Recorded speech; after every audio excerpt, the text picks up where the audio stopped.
Since the dawn of man, we have sought to swim with the seals, to fly amongst the birds, to run with the noble cheetah, but our cruel God saw fit to not allow us these pleasures.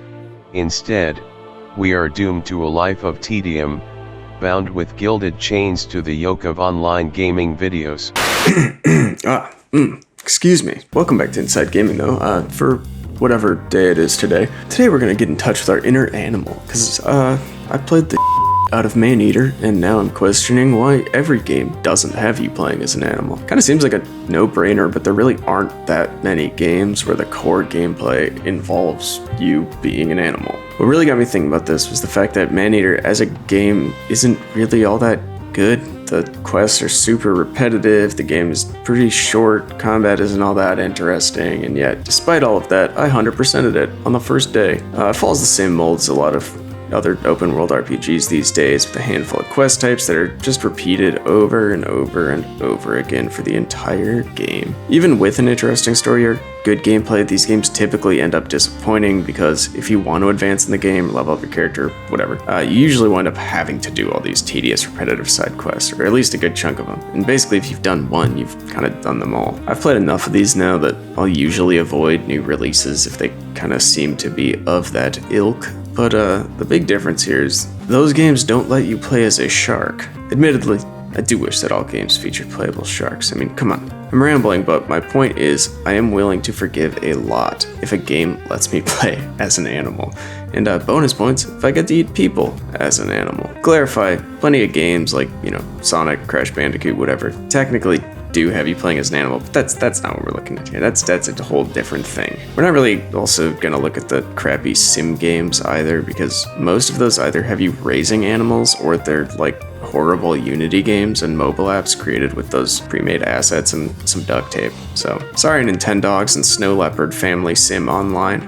There are a few kind of gems in that genre, but we'll talk about those. But yeah, it's mostly garbage. I want to explore the games that attempt at least some degree of realism and try to give players the experience of being the animal they're playing as, and at least have a certain degree of quality or at least recognition. What this means is that the abilities of the player are constrained mostly, or at least they're mostly based around the abilities of said beast. And yeah, I know Maneater is not realistic. The upgrades and evolutions and all that stuff are totally ridiculous. You can make your shark electric or cover it in a shell of bone, which I'm fairly certain doesn't exist in the wild. I could be wrong. But the game is still built around kind of like basic shark mechanics, so, it's just got some upgrades. You gotta give nature a little leg up sometimes, right? So we're gonna talk about the appeal of these games, as well as why there are so few of them, and look at some of the games that have really nailed it in this genre. So it's actually been a surprisingly decent last couple of years. We had Maneater, Untitled Goose Game, and kind of to a certain extent Ape Out.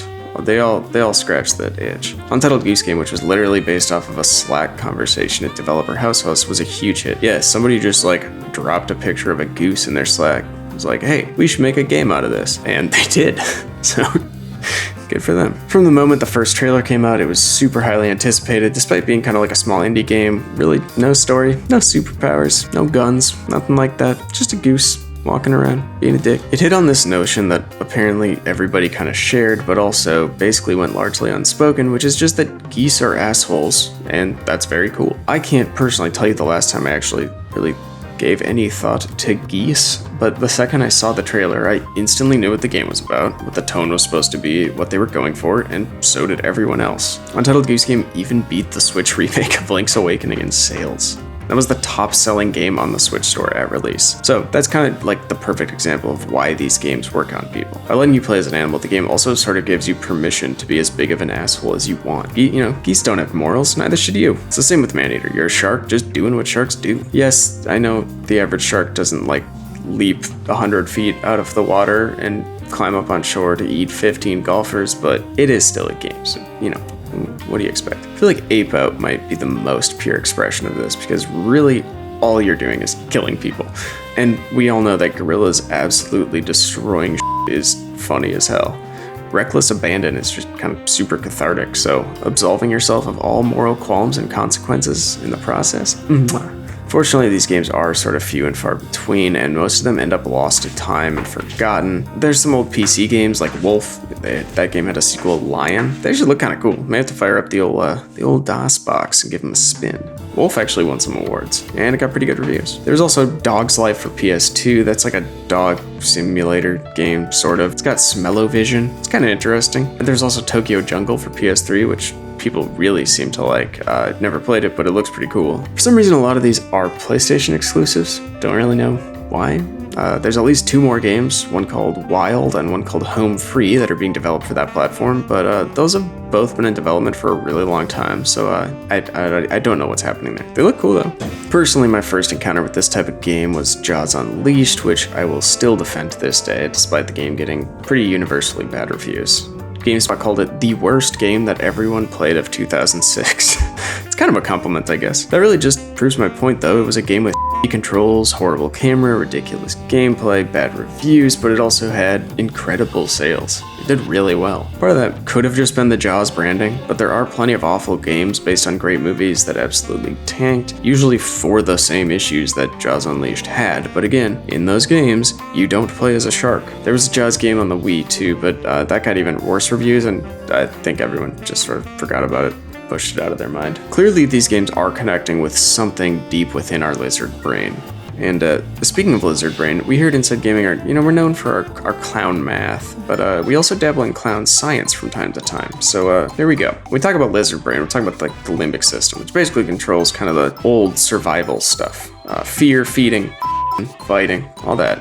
Again, could be a gross misinterpretation on our part, but this is a gaming channel, so get over it. These are all behaviors that provoke a super strong reaction in us, but due to being the normal, well-adjusted human beings that we are, we have mechanisms in place that protect us from, going ham, constantly fighting and feeding. But a game where that's all you have to do definitely appeals to something deep, deep inside. That does bring me to one possible reason, though, that it's so uncommon to get these types of games, and that is that story has become way more important in gaming than it was previously. Now, it's always been around. Like, we've always had games with really cool, good, well-written stories, but now we're getting like straight up novels with games like, Red Dead 2, Death Stranding, Last of Us, stuff like that. They're really like pushing the envelope on how important storytelling is to a video game. And whether or not you like those games, it's safe to say that storytelling is at the front and center, is like just as much as graphics or gameplay. That aspect of it is being pushed too. Untitled Goose Game, on the other hand, has no story. None. Doesn't really need one. Maneater technically does have one, but it sort of feels secondary. I was never really invested in it in any way. Apod also sort of had a plot, but ultimately it was just about the gameplay and jazz, of course. The studios making games like this are gambling that players will gravitate more towards cool gameplay than good storytelling, but also studios might just not be interested. Games today are reviewed just as much on the narrative as they are on anything else, so it is a risk to make that aspect of the game less important. And some of these games do get really good reviews. Untitled Goose Game got great reviews. PS3 exclusive, that Tokyo Jungle I was talking about, also got pretty good reviews, but for the most part, they're like mediocre. Could also be an issue of how seriously the game takes itself. It seems like the more irreverent and sort of self-aware they are, the better they do, like Untitled Goose Game or Ape-Out. But if you look at something like, there's that Ancestors, the Humankind Odyssey, that did not make any splash, despite the incredible promise of playing as a chimp. It should have been a hit just for that alone, but no. Reviews for that game were mixed, with the Metacritic score for the PC version sitting at 64, because it just looked like it took itself very seriously. I don't know if it's a good game or not, but that was kind of the impression, is that it just was a very serious take on it. And I don't know, this stuff just seems to work better when it's sort of sillier, because meanwhile, Untitled Goose Game was an unstoppable meme machine, which at this point is kind of the pinnacle of success. Maneater, Ape-Out, Tokyo Jungle, they all have a sense of humor about them. I was really surprised to find that the reality TV sort of VO in Maneater was very funny, even though, it does get repetitive, but I thought it would be annoying. It was pretty funny. We haven't even mentioned Goat Simulator, because personally I think it crosses the line of being a little too ridiculous to fit in with the others. It's not, yeah, you're a goat, but this stuff in that game is not based upon being a goat, really, I would say. But, there was still a huge amount of hype leading up to the game because you are a goat. Ultimately, I think what makes these games great, or at least memorable, is that ability to just completely cut loose. Like I said earlier, there is that catharsis and just rampaging with total abandon, which is something you can do in GTA and like other like Saints Row, stuff like that. They do offer the same experience as a person though. So I think the connect there is, even though obviously it's a video game and it doesn't, really matter, but within the game what you're doing is wrong. There are in-game consequences, all that. But as an animal, you're just doing what nature intended, baby. And that kind of seems especially valuable, especially now, as we're all trapped at home, going insane. I think we need that kind of release. So yeah, if I missed anything, let me know in the comments. Obviously, I'm always looking for more games like this that I can, 100% in a day or two. Yeah, thanks for watching. Have a good weekend. Hey everyone, welcome back to Instagram for Monday. It's Monday. Hi. Hey, we got to start the week off. Let's give us all a round of applause. It's Clap Monday. It's nice to, get a little support now and then. It's good.